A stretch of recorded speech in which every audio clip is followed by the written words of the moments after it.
un bon temps d'adoration ce matin. C'est super. Vous allez bien tout le monde? All right. Ce matin, on poursuit notre réflexion. Une rencontre marquante. Jean, chapitre 4, la femme samaritaine. Un récit incroyable qui relate cette rencontre entre Jésus et la femme samaritaine. Une rencontre qui va transformer pour toujours la vie de cette femme. Sa façon de concevoir les relations et surtout sa façon de comprendre la présence de Dieu. Cette rencontre entre Jésus et cette femme de Samarie contient plusieurs facettes qu'on pourrait dire relationnelles qui peuvent certainement nous guider dans notre projet de rencontre connexion. Projet que nous lançons ce matin officiellement. On vous a tous remis un petit coupon de participation. Je vais revenir là-dessus à la fin de la rencontre. Ce n'est pas obligatoire en passant, mais bon, on souhaite une grande participation dans ce projet. Mais juste avant de plonger dans ce récit inspirant en Jean 4, je voudrais parler de l'importance que nous accordons comme équipe pastorale, comme leadership, à ce projet de rencontre, connexion. On en a déjà parlé, Michel en a parlé. L'équipe pastorale a depuis plusieurs mois déjà réfléchi et prié sur les défis que la pandémie a eus sur notre communauté. Et croyez-moi, il y en a eu. On est arrivé au constat que cette épreuve nous a vraiment pris par surprise et surtout isolés les uns des autres. Cette situation nous a coupés des autres parfois pour des longs moments, plusieurs mois parfois. Cette pandémie nous a fait mal d'un point de vue relationnel, d'un point de vue fraternel et communautaire. La famille de Dieu à Rosemère a été éprouvée par cela. Cette pandémie nous a, pour ainsi dire, pour plusieurs d'entre nous, déconnectés des frères et des sœurs, déconnectés de la famille Koinonia. La Koinonia, André l'a souligné tantôt, Michel l'a souligné dernièrement, c'est la communion. C'est la relation que nous avons les uns avec les autres. Michel l'a bien expliqué lors de sa dernière intervention. L'importance de la famille de Dieu pour nous tous. Et je pense que Michel va revenir encore là-dessus la semaine prochaine. C'est toujours difficile d'être isolés les uns les autres dans la famille de Dieu. Hein? Quand la famille s'effrite un peu. On avait beau se donner des coups de fil, il manquait comme quelque chose de chaleureux, quelque chose comme de proximité, quelque chose comme de plus humain dans cela. Et tant mieux, hein, si cette période-là n'a pas eu d'impact sur votre communion avec les frères et les sœurs dans la communauté. Nous sommes rendus compte comme équipe pastorale à quel point nous nous sommes longtemps fiés seulement sur la rencontre du dimanche matin pour connecter les uns les autres.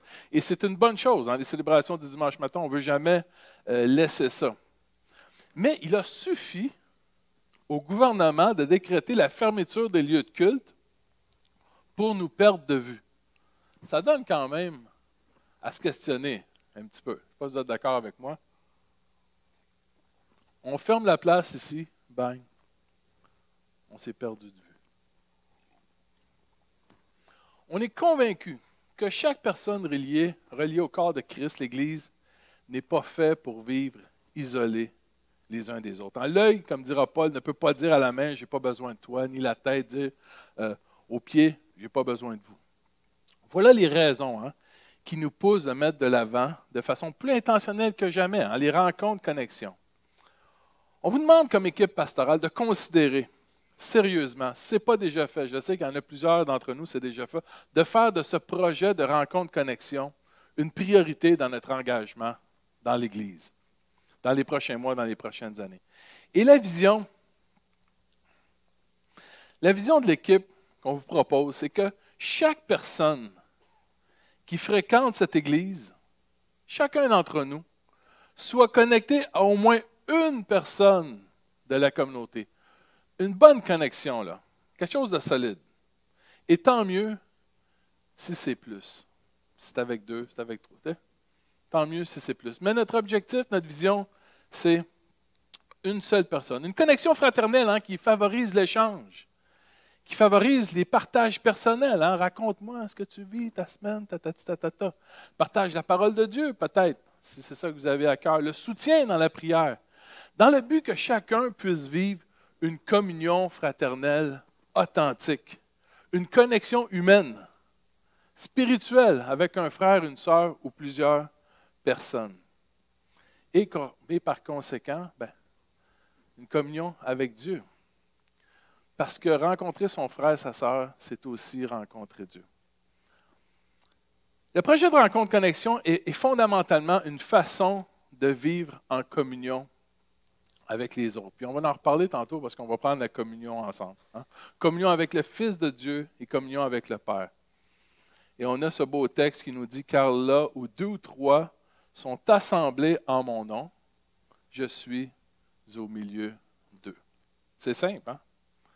On rencontre notre frère, notre sœur, on rencontre au travers cela Dieu. Dieu qui est présent dans celui qui est devant nous. Et rencontre connexion, c'est une façon de se soutenir au travers des difficultés que nous pouvons rencontrer. Nous vivons tous plus ou moins à un moment donné des épreuves, des difficultés, des crises parfois. Tu sais, la question, c'est comment on choisit de les vivre, ces périodes-là. Seul, isolé chez nous, ou soutenu par un frère, une sœur, soutenu par la famille de Dieu, la famille Koinonia. Les rencontres connexion sont une opportunité de se mettre à l'écoute de la personne que Dieu place devant nous sur notre chemin. Combien de gens aujourd'hui payent pour un psychologue juste pour être écoutés, se sentir compris, se sentir accueilli, soutenu dans ce qu'on vit, en fait. Bien sûr, on n'est pas des psys, personne, non?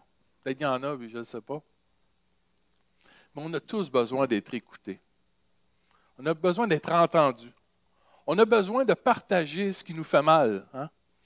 Dans un monde de vitesse, de production, de performance, l'écoute, c'est devenu une denrée rare.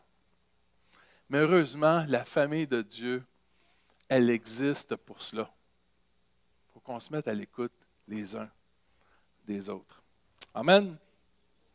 Parlant d'écoute, les rencontres connexion sont certainement un autre moyen de se mettre à l'écoute de la parole de Dieu. Dieu a-t-il pour moi, au travers de mon frère, ma sœur, une bonne parole? C'est comme ça. Dans un monde chaotique, nous sommes tous à la recherche de sens. Un sens ultime qui se trouve certainement dans le Père, plein de compassion, dans la parole du Fils bien-aimé, image invisible image visible du Dieu invisible, qui est le chemin de vie, et certainement dans le souffle, l'Esprit Saint en nous.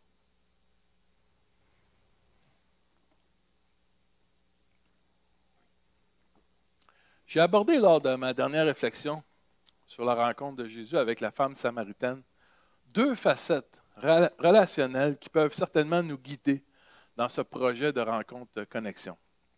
Et je vais revenir rapidement là-dessus. La première facette est l'importance de s'ouvrir à l'autre, l'ouverture à l'autre, l'ouverture à la différence. S'ouvrir à cette personne qui est devant moi, qui est complètement différente de moi. Accueillir l'autre dans sa différence. Nous sommes tous différents les uns des autres. Il y avait un monde de différence incroyable d'un point de vue culturel entre Jésus et la femme samaritaine. Un monde qui semblait irréconciliable entre les Juifs et les Samaritains. Il n'y a pas de relation, ces gens-là, ensemble. On porte toutes des valises différentes. Des valises qui contiennent notre histoire, notre culture, notre éducation, nos bébites, nos réalisations, nos échecs, peut-être. Et la valise est remplie de 1001 patentes. Une rencontre connexion, ça doit être avant tout une rencontre d'accueil, une rencontre d'ouverture, d'inclusion qui cherche le bien de l'autre, une rencontre qui vise la bienveillance, une rencontre qui veut inclure l'autre dans sa vie, connectée avec l'autre. Dans cette rencontre entre la Samaritaine et Jésus, c'est Jésus qui a fait les premiers pas, en démontrant de l'ouverture envers la femme, en lui parlant, en brisant la glace. Souvent, ça prend quelqu'un pour briser la glace dans une relation. La Samaritaine, elle, par contre, elle était sur les breaks face à Jésus. Elle était perplexe d'un point de vue culturel. Les Juifs, les Samaritains, ça n'avait pas de relation ensemble. Elle était perplexe aussi qu'un homme inconnu lui parle. Tu sais, ça ne marchait pas à cette époque-là, qu'un homme t'aborde. Cette femme avait tendance à s'isoler des autres à cause de son style de vie aux mœurs un peu questionnables pour cette époque. Cette femme avait peur d'être jugée. Et le récit raconte qu'elle avait eu plusieurs hommes dans sa vie, ce qui n'était pas bien vu par les gens de son village à cette époque-là. L'ouverture à l'autre, l'ouverture à la différence, l'inclusivité, le non-jugement sont la base de toute vraie relation. Toute relation doit être caractérisée par la confiance envers l'autre, même si nos préjugés humains semblent parfois faire des obstacles à cela. La deuxième facette qu'on a vue, c'est la recherche de sens pour nos vies. Chercher dans nos rencontres, connexions, une valeur spirituelle, un sens. Nous sommes à une époque où les gens cherchent un sens à leur vie. On a juste à écouter partout, la TV, la radio. Les gens cherchent un sens à leur vie. Il faut savoir pourquoi est-ce qu'on se rencontre quand on se rencontre à 2, à 3. Pourquoi y investir du temps? Comprendre le pourquoi de nos rencontres. Aller un peu plus loin que juste le volet social. C'est le fun de s'inviter à souper, là. Il ne faut pas arrêter ça, mais il faut aller un peu plus loin que ça. Découvrir en soi ce pourquoi qui devrait en principe faire une différence pour notre vie intérieure, pour notre marche par l'esprit, notre croissance à l'image de Dieu. Jésus lui dit, « Quiconque boit de cette eau aura encore soif. » Il lui parlait de l'eau du puits. « Mais celui qui boira de l'eau que je lui donnerai n'aura jamais soif. Et l'eau que je lui donnerai deviendra en lui une source d'eau qui jaillira jusque dans la vie éternelle. » La femme lui dit, « Seigneur, donne-moi de cette eau.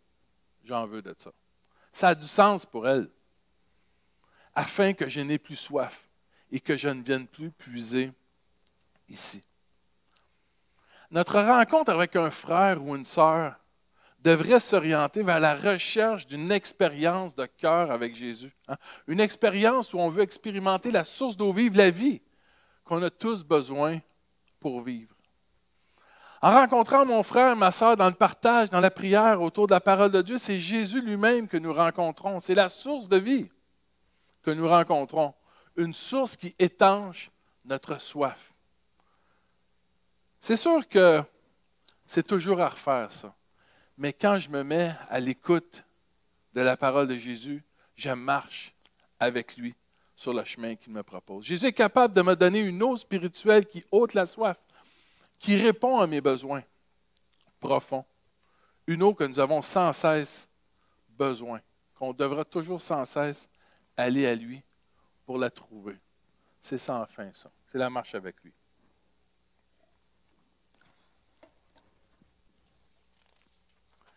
L'ouverture à l'autre, comme j'ai expliqué, et la recherche de sens spirituel devraient être au cœur de nos rencontres fraternelles, nos rencontres connexion. Et je propose une troisième facette ce matin, et c'est le savoir être authentique. Pour qu'il y ait une vraie connexion, ça prend de l'authenticité. Jésus lui dit, « Va, lui dit Jésus, appelle ton mari et viens ici. » La femme lui répondit, « Je n'ai point de mari. » Jésus lui dit, « Tu as raison de dire, je n'ai point de mari, car tu as eu 5 maris, et celui que tu as maintenant n'est pas ton mari. En cela, tu dis vrai. » Jésus lui dit, la femme, « Je vois que tu es un prophète. » Je vois que tu es un prophète. Ici, c'est plus 2 étrangers qui se parlent, comme au début du récit. Avec de l'ouverture à l'autre et une recherche de sens spirituel, la relation évolue tranquillement vers quelque chose d'authentique, quelque chose de vrai. La femme sait que Jésus peut lui apporter quelque chose, répondre à sa soif. La confiance s'installe. Les paroles de Jésus donnent du sens à sa vie pour elle. La femme et Jésus partagent maintenant quoi? Ils partagent les vraies affaires de la vie. Un partage authentique entre deux personnes qui ont des défis, des blessures, des peurs, des espérances. Ça peut peut-être parfois prendre du temps pour en arriver là. Hein? Ça ne se fait pas comme ça, en une rencontre. Mais c'est un incontournable pour faire évoluer une relation, une connexion authentique. La demande de Jésus interpelle la Samaritaine dans ce qu'elle a de plus personnel, dans ce qu'elle a de plus profond dans son intimité de femme. Jésus lui dit, « Appelle ton mari et viens ici. » Appelle ton mari. La femme a dû être surprise quand il lui a dit ça. « Mon mari, arrête un peu, toi là, mon mari. » Mais moi, je n'ai pas de mari. C'est quoi cette affaire-là? Hein? À la demande première de Jésus de lui donner à boire, la femme était comme sur les breaks. Elle se disait, hey, il y a une différence culturelle, on ne peut pas se parler. Hein? Elle voulait éviter la discussion. Mais pour cette deuxième demande de Jésus, la femme baisse la garde. Elle ne voit plus Jésus comme une menace, comme au début. Les paroles de Jésus ont fait du sens pour elle. Hein? De personne menaçante, Jésus est devenu tout à coup une personne amicale, une personne ouverte, une personne qui donne du sens à sa relation. Elle laisse tomber la défense en disant quoi? En disant la vérité. La vérité sur elle. Je n'ai point de mari. Ben oui, je n'ai pas de mari. C'est ça la vérité pour moi. C'est ça ma vérité à moi. La femme accepte d'être authentique devant Jésus, de dire vrai. Elle accepte de partager la blessure de son être, sa vulnérabilité. Je n'ai pas de mari. Elle ouvre son cœur de femme, elle dit la vérité. Hein? En partageant sa réalité à elle, elle invite Dieu, elle invite Jésus dans sa vie, dans le plus profond d'elle-même, dans sa blessure. Hein? Ce qui est un chemin incontournable de la guérison. Inviter Dieu dans ce qui nous fait mal. Souvent, je cite Lita Bassett, et dans un de ses livres, elle a dit que tout ce qui n'est pas dit crée une maladie. Pas pour rien que les bureaux de psy sont remplis. Tout ce qui n'est pas dit crée une maladie. Par son authenticité, la femme va pouvoir aller plus loin dans sa vie, reconnaître la soif qu'elle ignorait à l'intérieur d'elle. Soif de vérité, une soif de liberté, une soif d'authenticité, soif de transparence, soif de vivre maintenant à la lumière de Dieu, dans la lumière de Dieu, devant Jésus. Elle partage son besoin profond d'amour, de reconnaissance, d'approbation, peut-être de confirmation même, comme femme. Vous savez, l'authenticité envers au moins une personne de confiance, une personne, représente certainement un défi dans un monde plutôt d'apparence, un monde plutôt de façade, où l'expression des vulnérabilités, des émotions est malheureusement perçue comme une faiblesse la plupart du temps. On vit dans un monde de même. Un monde qui ne veut pas voir la réalité souffrante en soi, et parce qu'il ne veut pas la voir en soi, il ne la voit pas dans l'autre. C'est comme ça. Il faut bien trouver un équilibre dans la vie entre savoir être fort. Parfois, il faut savoir, oui, il faut savoir être fort, mais parfois, il faut savoir être vulnérable, la reconnaître, cette vulnérabilité-là. Voilà une des raisons d'être, je crois, des rencontres connexion. Savoir être vrai, authentique devant Dieu et devant mon frère et ma sœur. Jésus lui dit, tu as eu raison de dire, je n'ai pas eu de mari, car tu as eu 5 maris, celui que tu as maintenant, ce n'est pas ton mari. En cela, tu dis vrai. En cela, tu es vraiment authentique. Apprendre à dire vrai, être authentique est un défi pour toute personne. Moi-même, le premier. Personne n'y échappe, je pense. Mais pourquoi est-il si important d'être authentique devant Dieu, devant les autres? Moi, je pense que la guérison intérieure passe par l'authenticité. L'authenticité, premièrement, comme j'ai dit, envers soi et envers les autres. Hein? L'apôtre Jacques dira, confessez vos péchés, confessez vos égarements, confessez vos défis les uns aux autres, afin que vous soyez guérit. Tout ce qui n'est pas dit crée une maladie. Je propose maintenant une quatrième facette, c'est la recherche de la présence de Dieu. Nos rencontres, connexions doivent être caractérisées par une ouverture à l'autre, une recherche de sens, un savoir être authentique, mais une recherche de la présence de Dieu. Et la Samaritaine de dire à Jésus, nos pères ont adoré sur cette montagne, le mont Garazim, tu le vois, nos pères ont adoré là. Et vous, vous dites que le lieu où il faut adorer, c'est au sud, c'est à Jérusalem. Femme, lui dit Jésus, crois-moi, l'heure vient, ce ne sera ni sur cette montagne, ni à Jérusalem que vous adorerez le Père. Vous adorez ce que vous ne connaissez pas, nous adorons ce que nous connaissons, car le salut vient des Juifs. Mais l'heure vient, elle est déjà venue, où les vrais adorateurs adoreront le Père par le souffle saint, en esprit et en vérité avec authenticité. Car ce sont là les adorateurs que le Père demande. Dieu est esprit, il faut que ceux qui l'adorent l'adorent en esprit et en vérité.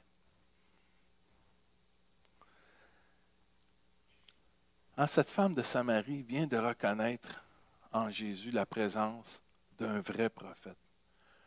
Un homme qui connaissait sa vérité à elle, dans les moindres détails. C'est incroyable. Un homme qui portait en lui une parole de vie, une parole pour elle. De moi, cette eau-là, afin que je ne revienne plus puiser ici. Une parole de sens pour elle. Fait qu'elle reconnaît vraiment un homme bien spécial devant elle. Elle en profite pour clarifier une question qui perdure depuis des siècles et des siècles entre les Samaritains et les Judéens. Toi qui es prophète, toi qui vois clair, dis-moi donc où se trouve vraiment, toi tu vas me le dire, une fois pour toutes, là, dis-moi vraiment où se trouve la présence de Dieu. Dis-moi où se trouve vraiment Dieu. Il est où Dieu? Il est-tu là ou il est là? Ici, en Samarie, sur le mont Garazim, ou au temple de Jérusalem, en Judée. Tout au long de l'histoire d'Israël, il existait une tension religieuse entre la Samarie et la Judée. Je ne referai pas toute l'histoire, mais c'est un enjeu de pouvoir ici religieux, rien de moins. Mais qui des deux avait le vrai pouvoir? Est-ce que c'était l'ancien royaume de Samarie, au nord, l'ancienne tribu d'Israël, qui avait été anéantie en 721, ou est-ce que c'est la tribu de Juda, au sud, qui, elle, a été anéantie en 586? Et c'est là que l'enjeu de la présence de Dieu devenait une question cruciale. Celui des deux qui possédait la présence de Dieu détenait à lui seul le vrai pouvoir. Posséder Dieu, avoir Dieu pour lui seul, sa présence était compris comme le pouvoir, l'enjeu religieux ultime. Même aujourd'hui, certaines églises croient, c'est certaines croyances, que Dieu est plus présent chez eux que dans d'autres églises. Il y a une sorte de croyance encore aujourd'hui qui ressemble à cela. Ici, la réponse de Jésus est fondamentale. Elle est fondamentale. Aucun endroit sur la terre n'a la préséance sur un autre endroit. Aucun endroit n'a la préséance sur la terre sur un autre endroit. La réalité est que personne n'a le monopole de la présence de Dieu. Par son esprit, par son souffle saint, Dieu est partout. Avec l'arrivée du royaume de Dieu, c'est la fin des lieux de culte officiels. La fin des endroits sacrés qui mettent Dieu dans une boîte. On ne contrôle pas Dieu, on ne possède pas Dieu. Dieu n'est pas plus ici qu'ailleurs. Fini les bâtiments, fini les temples où Dieu habiterait soi-disant plus qu'ailleurs. Fini les prescriptions, fini les rites, comme des recettes religieuses pour avoir la faveur de Dieu. Fini les gérants du sacré. Ceux qui contrôlent tout ça, là, qui gèrent le sacré. Seuls autorisés à s'approcher de Dieu dans la prière. Il faut savoir qu'à l'époque de Jésus, ce n'était pas bien vu quelqu'un qui priait. C'était seulement les prêtres qui avaient ce droit de prier. Pas pour rien que Jésus se cachait. seul pour aller prier. Il ne voulait pas mettre de l'eau sur le feu. La présence de Dieu à cette époque se trouvait où? Dans le temple, pas ailleurs. Maintenant, tout le monde peut prier son Père du ciel présent dans le secret de son cœur. On l'a chanté ce matin. Quand tu pries, entre dans ta chambre et prie ton Père qui est là dans le lieu secret, dira Jésus. Une nouvelle façon d'entrer en relation avec le Père, le Fils et le Saint-Esprit a maintenant débuté avec Jésus, avec l'arrivée du royaume. Je ne l'ai pas mis, oui, elle est là. Verset 23. Mais l'heure vient, elle est déjà venue, où les vrais adorateurs adoreront le Père en esprit et en vérité, car ce sont là les adorateurs que le Père demande. Dieu est esprit, il faut que ceux qui l'adorent l'adorent en esprit et en vérité. Les vrais adorateurs rendent un culte au Père n'importe où. Il n'y a pas un endroit bien précis. Le lieu importe peu. C'est l'attitude d'authenticité qui compte et la présence de l'Esprit en nous. Dieu n'est pas confiné dans un lieu précis.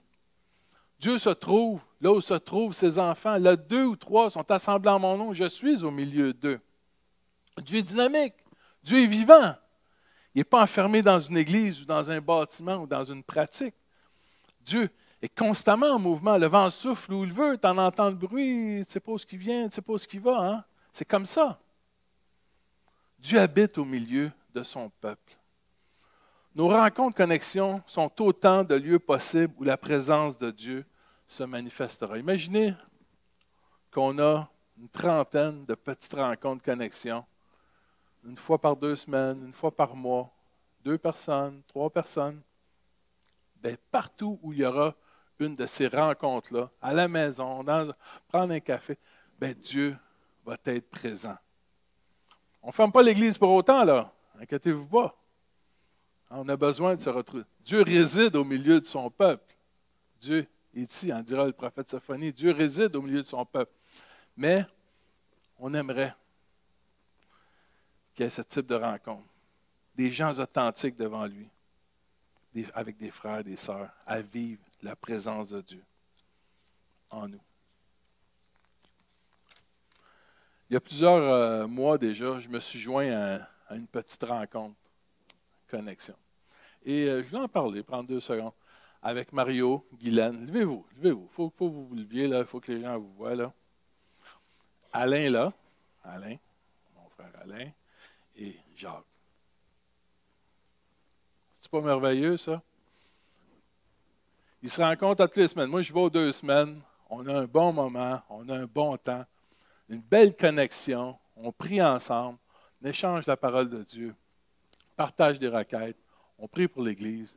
C'est fantastique. Je ne peux plus me passer de ça. Je vous le dis, moi. Hey, merci, hein? Merci d'être là.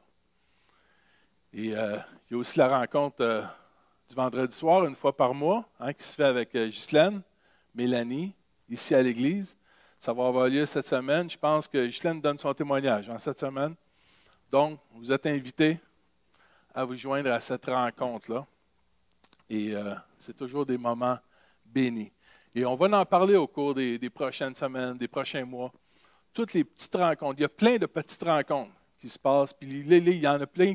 Il y en a plusieurs qui vont en partir en plus. Là.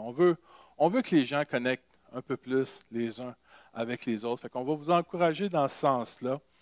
Puis on veut des témoignages.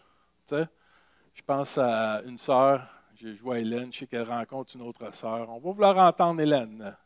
Et être avec Linda. Hein? On va vouloir savoir c'est quoi ce qui se passe dans vos... Tu sais, on veut entendre des beaux témoignages, des belles histoires, des belles connexions. Et on va en parler là, dans les prochaines secondes. La vision, hein, c'est ça, c'est que chaque personne qui fréquente cette Église soit connectée à au moins une personne de la communauté. Et tant mieux si c'est plus. Fait qu'on en fait vraiment une priorité. La pandémie nous a démontré qu'il fallait qu'on mise sur quelque chose sur la famille de Dieu, quelque chose de plus fraternel, quelque chose d'une connexion spirituelle les uns les uns avec les autres. Donc, ce qu'on vous encourage, là, c'est de prier pour que Dieu vous dirige vers une personne. Plusieurs personnes s'il le faut. Ce n'est pas déjà fait. Priez Dieu cette semaine. Seigneur, vers qui me diriges-tu? Entrez en contact avec cette personne-là. Vous savez, ça peut être un couple qui va dire, ben nous autres, on va le faire avec un autre couple. Ça peut être un couple qui dit, ben nous autres, on va le faire avec une personne ou deux qui sont célibataires. Ça peut être 4 célibataires ensemble. Il n'y a pas de formule, là. Vous savez, c'est ouvert, là. Il n'y a pas de direction qui est donnée là-dessus, là, vous savez, pourvu qu'on connecte. Même pour des gens qui disent, nous autres, on aimerait ça connecter via Zoom, via Teams. On va se faire une rencontre virtuelle, nous autres, à toutes les 2 semaines. Bien, au moins, il y a une connexion. Puis une fois de temps en temps, on va aller prendre un café. Il peut y avoir 1001 formules. Mais on laisse ça à votre discrétion. Déterminer c'est quoi la fréquence. C'est quoi ce qui fait votre affaire. Tu sais, Mario, il aime à venir à toutes les semaines ici. Moi, je dis, Mario, je ne pourrais pas, j'ai ça d'affaires à faire. Je vais venir aux 2 semaines. Tu sais? Mais vous pouvez dire, nous autres, on va se voir aux 3 semaines, on va se voir une fois par mois. Mais on va connecter cette fois-là. Déterminer la durée de la rencontre. Déterminer d'avance. Tu sais, quand on n'a pas déterminé la durée de la rencontre, là, des fois, ça peut être long, là, dans le sens qu'on jase, on jase, on jase. Moi, j'ai rencontré un frère d'une église que j'ai fréquentée auparavant, là, ça fait quand même longtemps. Je l'ai rencontré à toutes les 2 semaines pendant 7 ans. Ça durait 1 heure. Après 1 heure, là, le frère avec qui il faisait ça. Ça voulait dire, c'est fini. T'sais? Mais, c'est pas tant dans la durée comme dans la persévérance dans ça. C'est vraiment dans la connexion qui se fait. Déterminer le lieu de la rencontre, on vous encourage de faire ça dans vos maisons. Ça peut être aussi dans un café, un Tim Hortons, n'importe où. Comme je l'ai dit, ça peut se faire, on parlait de peut-être des rencontres avec Teams, avec Zoom. Il n'y a pas de formule précise. Déterminer ensemble, c'est quoi le contenu. On ne veut pas vous dire, là, mais voilà comment vous allez, c'est quoi vous allez parler pendant. Non. Déterminant, c'est quoi ce que vous avez le goût de faire? C'est quoi ce que vous portez sur votre cœur? Tu sais, Mario, il porte un peu plus la prière. Tu sais, ben, on prie un peu plus. Mais peut-être qu'il y a des rencontres ça va être différent. On va dire, ben moi, on a le goût de lire un livre ensemble. On a le goût d'ouvrir la Bible ensemble. On a le goût. Hein? Tu sais, il faut accepter la différence. Il faut accepter on est tous différents, puis peut-être qu'on voit toutes les choses un peu. On ne veut pas imposer une façon de faire, une formule. Et complétez le petit coupon de participation. Remettez-moi là. Si je ne suis pas là, donnez-le à un membre de l'équipe pastorale, à Michel, à ceux qui sont là, un membre de l'équipe. Et au besoin, je vais communiquer avec vous. Moi, il y a des gens qui vont dire, ben moi, je veux me joindre à une rencontre connexion déjà existante dans l'Église. Je vais vous appeler. Je vais dire, ben là, voilà, tu peux aller là. On va en repartir à un autre. J'aimerais bien devenir un animateur de rencontre connexion éventuellement. Alors, moi, j'ai un leadership là, dans ma vie. Là. J'aimerais ça, là, d'organiser une petite rencontre. Cochez, on va vous appeler. Il y a des gens qui vont m'appeler. Je ne sais pas avec qui me placer. On va tout organiser. La vision, là, c'est que nous aimerions que chaque personne qui fréquente cette Église soit connectée à au moins une personne de la communauté. C2, C3. Mais vraiment une connexion là, de cœur, vraiment quelque chose qui peut transformer, là, vraiment, une relation, une connexion soutenante, je vais le dire comme ça. C'est vraiment de confiance, d'authenticité, qui cherche la présence de Dieu, qui s'ouvre à l'autre et qui cherche du sens dans sa vie. Aller plus loin que juste le volet social.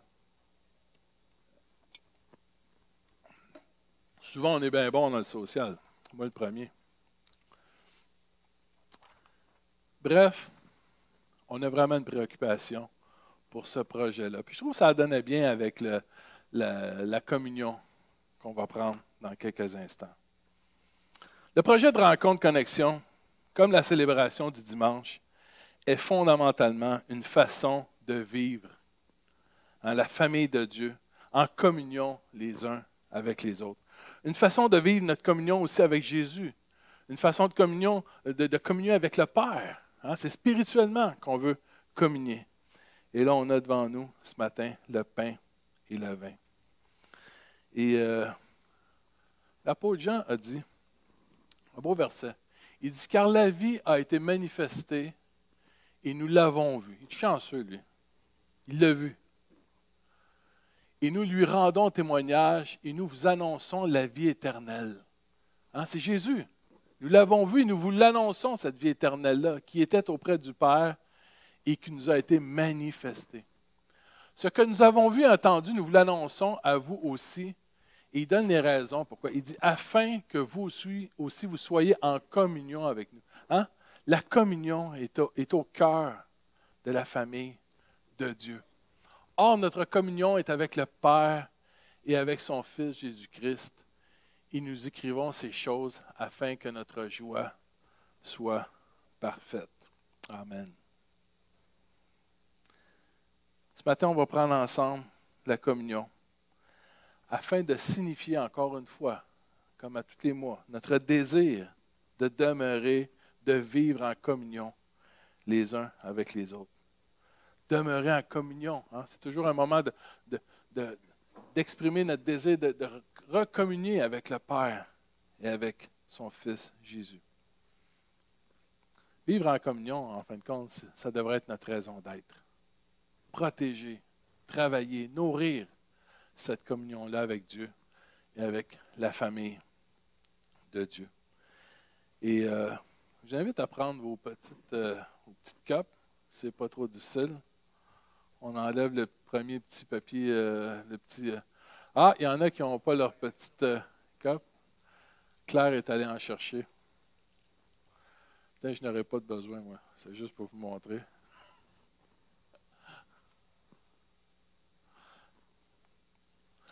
Est-ce que tout le monde a le pain? Alain, tu ne l'as pas échappé? Une fois c'est arrivé, il n'était pas content. Il avait échappé son pain. Qui n'a pas de petite coupe?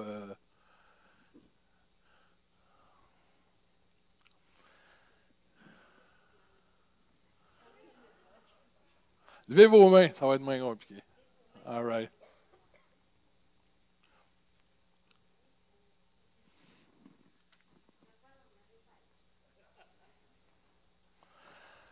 Car voici la tradition que j'ai reçue du Seigneur et que je vous ai transmise, en dira Paul. Le Seigneur Jésus, dans la nuit où il fut livré pour être mis à mort, il prit du pain, comme ça, et après avoir prononcé la prière de reconnaissance, il le rompit en disant, « Ceci est mon corps, il est pour vous. Faites ceci en mémoire de moi. » Donc, prenons ce pain en mémoire de Jésus, de ce qu'il a accompli pour nous à la croix. Son corps a été brisé pour nous.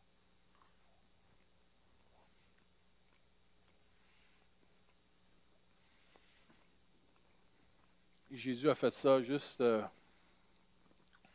avant, il a exprimé une prière de reconnaissance. Tu sais. Jacques, veux-tu prier pour nous?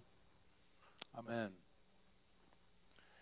De même, après le repas, il prit la coupe et dit, « Cette coupe est la nouvelle alliance scellée de mon sang. Faites ceci toutes les fois que vous en boirez en souvenir de moi. » Donc, buvons la coupe en souvenir du sang de Jésus qui a coulé à la croix pour nous.